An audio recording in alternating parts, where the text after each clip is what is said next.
Springtime, and the solar panels are covered in yellow pollen from the oak trees. So this is not the correct time of day to clean solar panels. Number one, you don't want to wash them off with water when they're hot. Think about what happens to a windshield that's frozen over if you were to pour warm water on it. Same principle, that flux in temperature could cause the glass on the panels to break.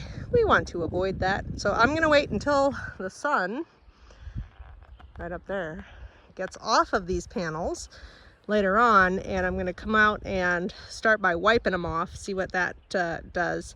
You definitely want to take care of that, even though this is pollen and not dust. If you let your pollen sit on your solar panels, it will solidify and become difficult to clean off.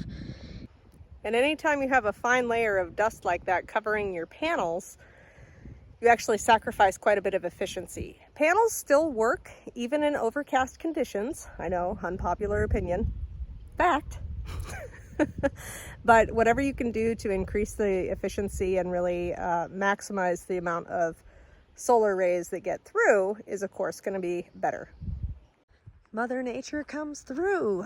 We had a little bit of rain, and the pollen is washed off. Thank you, Mother Nature. Appreciate you.